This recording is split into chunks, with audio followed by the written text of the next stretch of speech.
am recovering from a surgery today, a minor surgery, but it was on my right arm, so I have limited use of that arm, which means that Hank is working overtime to help me out in the chicken yard. Hank, what are you doing? Flipping eggs. Flipping eggs, why? I'm an egg flipper. This isn't Waffle House. So they don't get all stagnant on one end. One of the things that I do to help ensure viability with my hatching eggs as I'm storing them to be shipped is I will rotate them entirely once a day. I don't know if this is a real thing or if it's just a thing that I've come up with, but I believe it works. I've also checked on all of the chicks to make sure that everybody has food and water. These are some fresh hatches from yesterday, some Morans and wheat and olive eggers. Now headed into the chicken yard, which means that we get to watch Hank do an egg collection video, which I think is going to be really fun. We have Roxy as our special little helper. One thing that we're able to do out here that I think is really special for our biosecurity purposes is because of the way our land is set up with our easements, I'm able to have my hatch house about a half mile away from my chicken yard, so we can come in and handle the chicks first and then come out into the chicken yard and deal with the chickens second. So we actually did a really thorough feeding and watering yesterday in preparation for today in the hopes that we wouldn't have too much to do today.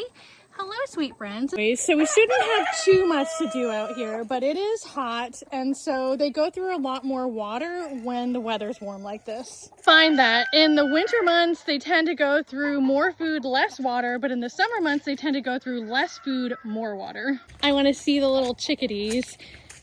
This is that brooder that we had to put the hardware cloth down around it to prevent the rats from digging in. And I'm happy to report that there, knock on wood, has not been any more losses since we did that. Look at the beautiful babies. That is a silver Americana and a Wheaton, looks like a cockerel.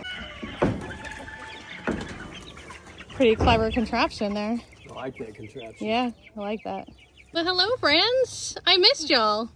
Did you guys know that you were the first thing I talked about when I came out of anesthesia today? I mean, maybe not like the black hopper Morans in particular, but the chickens. Oh look, she's broody in there. I got a broody Isabel Americana.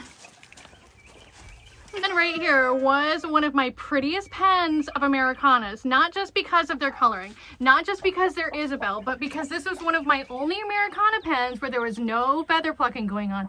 But as you can see, it has started. Look at his beard, or the lack of it. And also look at her beard, or the lack of it. Somebody is picking their feathers out. Seems to be a thing that is so characteristic of Americanas. It's happening really bad with my Self Blue, the lavenders, and also in my Wheaton pen. The silver, oh, maybe I shouldn't even talk about them. I do have one pen where things look pretty good, and things were looking pretty good in there until recently.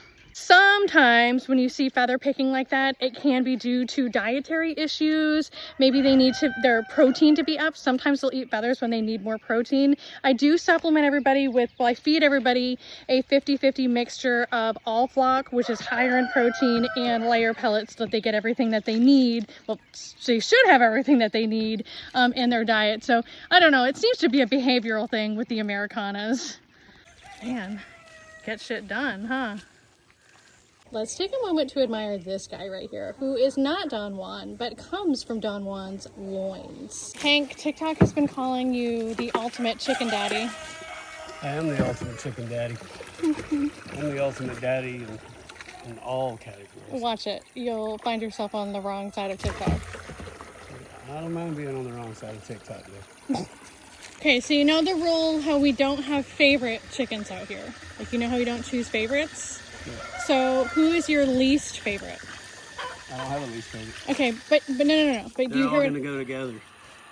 What? So they would all go together. Okay, but if you had to choose your most least favorite, who would it be? Which breed? Pick a breed. Oh, a breed of least favorite. All but my favorite. Come on. I'm serious. I don't have. It's the silkies, isn't it? I kind of like that breed, the black coppers. I like the frizzles and the frazzles and all those puffy chickens. They're kind of like pets. The other ones are just like needy and always wanting something from you, and I feel like the little furry ones just want you to pick them up and pet them. Does anybody listen to Daniel Tosh? Because we were listening to his podcast today, and he made reference on his podcast to the fact that he has showgirls. Not just silkies, he has showgirls. And what did he say the name was? I think he said it was Peggy. Helpful that I'm just following you around the chicken yard watching you work? Not at all. What? Hi, little babies. These guys are fun. What's up, Don? Yeah, they are. He is fine. Yes, it's helpful. But would I still be able to continue on without it? Yes. But I like the company. It's pretty cool. Okay.